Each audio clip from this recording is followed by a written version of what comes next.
One of the more overwhelming aspects for new players, and being honest, even intermediate and advanced players, is knowing where we are on the fretboard. In fact, there are entire books dedicated to fretboard mastery and entire systems dedicated to fretboard mastery. And I've even read some of those. And I think many of us along the way have purchased the poster of the guitar neck that has every single note labeled.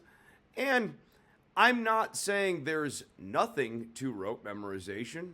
The data, of course, supports that we can learn things through rote memorization. However, I would submit to you, who is watching this video right now, that rote memorization is not actually the best way to regularly check in with where you are on the guitar. That there's a faster way to do it, and that is through systemic orientation, if we're going to create a new term here. So what does that mean?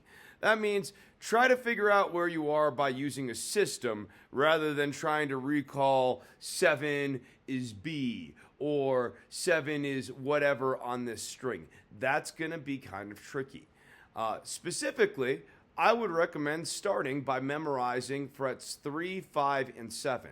And you don't even necessarily need to do this across all 6 strings. I'm going to start off this tutorial here with a little music teacher / dad joke, but I think it's illustrative.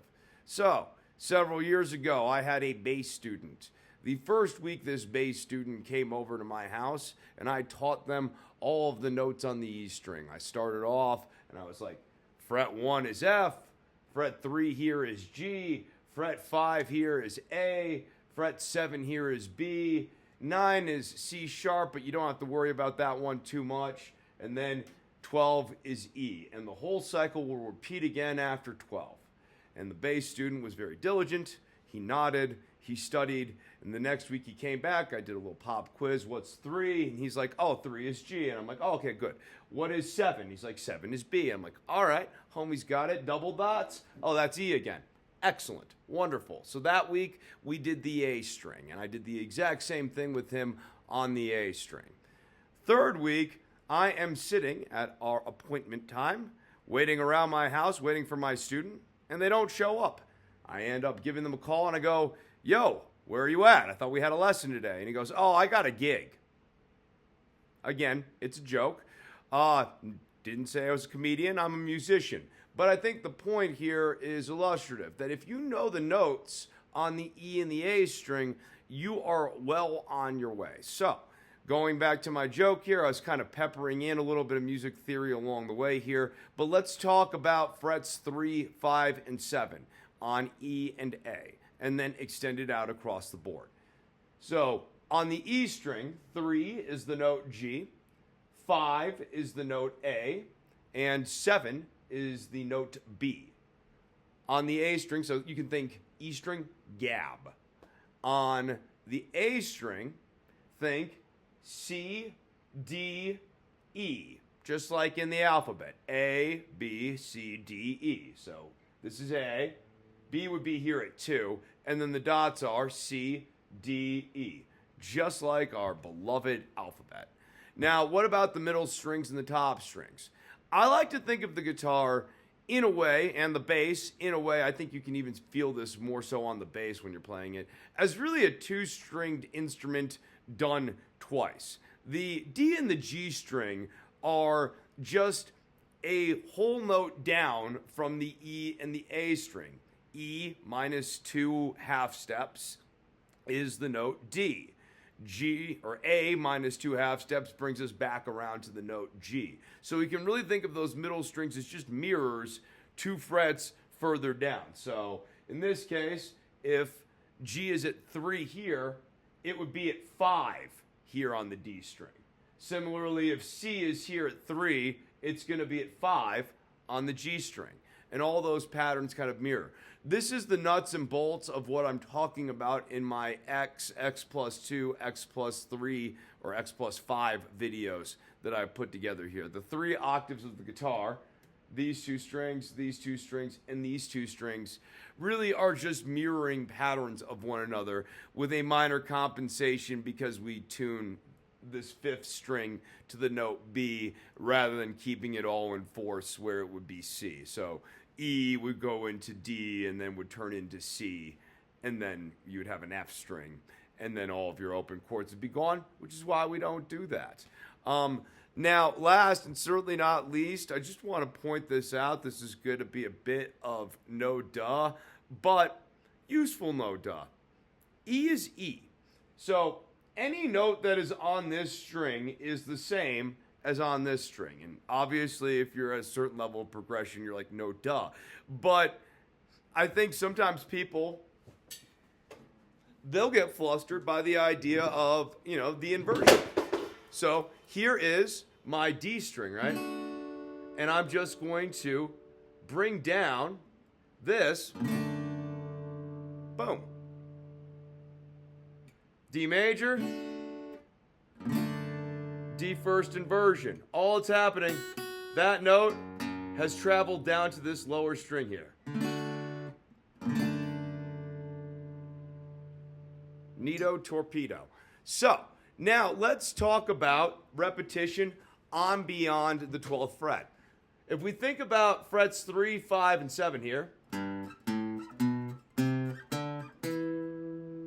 past 12, we have our repetitions.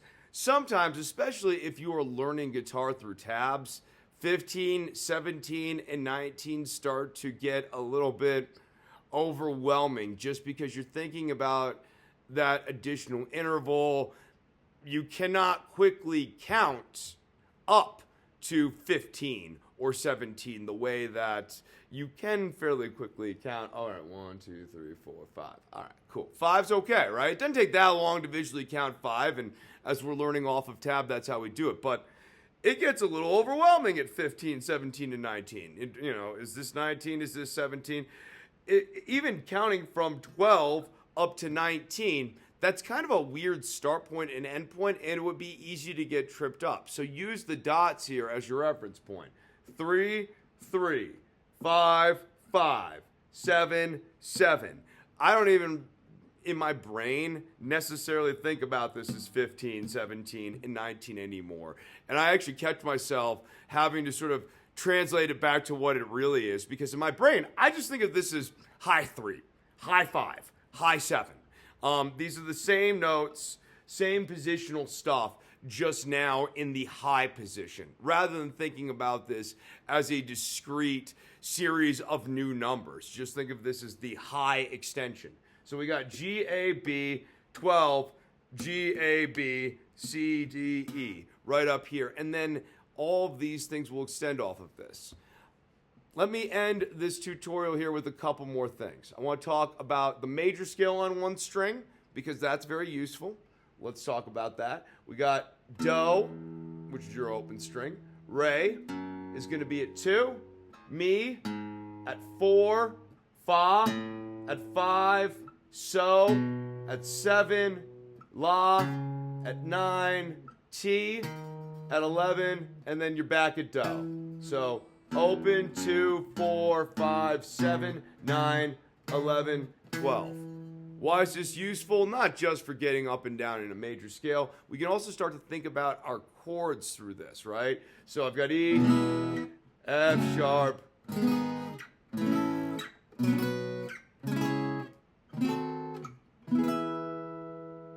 I can do this not just with E-type bar chords, but I can also bust this out using G-type bar chords as well, where applicable.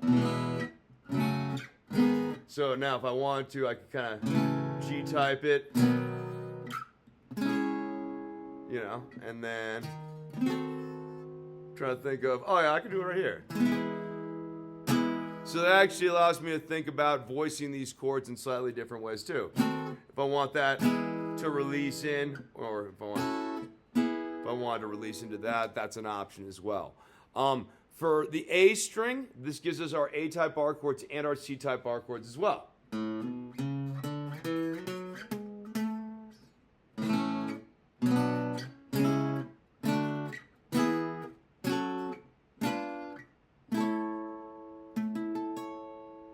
lots of different ways to resolve the T or the leading tone. There's a certain degree of taste to it. Oh, my old friend Spam Likely, he was trying to join the session here, but we're not doing it. All right, now we'll talk about the minor side of this. So we're gonna go open, 2, 3, 5, 7, 8, 10, 12. And if you are a metal player, you really should learn how to map the strings like this, because you can also kind of practice your chugs off of this.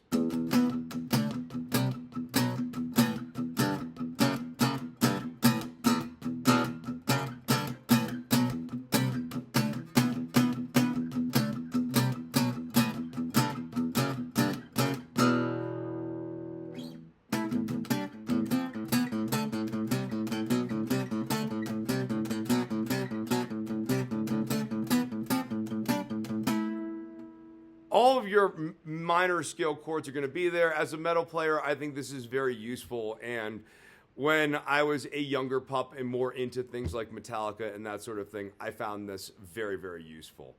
Last and certainly not least, just to kind of finish off the caged side of this, right?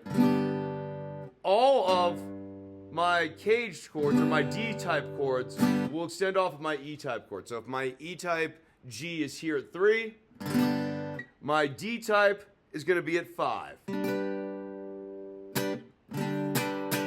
You can even sort of use the power chord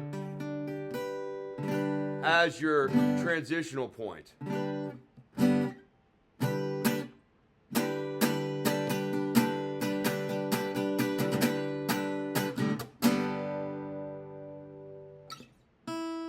And you can always practice doing little metal tricks inside of a single string.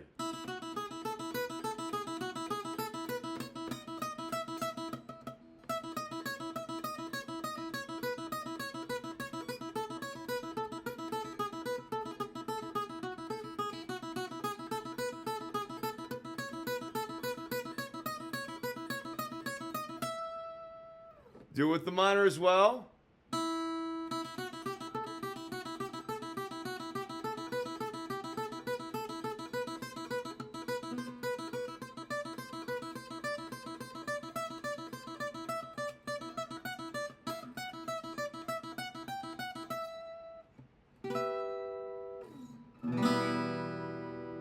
So hopefully this helps. Memorize G, A, B, and C, D, E. Then work on getting that G, A, B, C, D, E, G, A, B, C, D, E, mapping all over the board here. Get comfortable with finding those 6 notes, and the other 6 notes will extend off of that in the other directions. Hopefully that helps. If you like it, leave me a like. If you feel bad about the guitar taking a header in the middle of the video, that's worth a subscribe. So go ahead and do that. Hope you enjoyed the video. Happy practicing.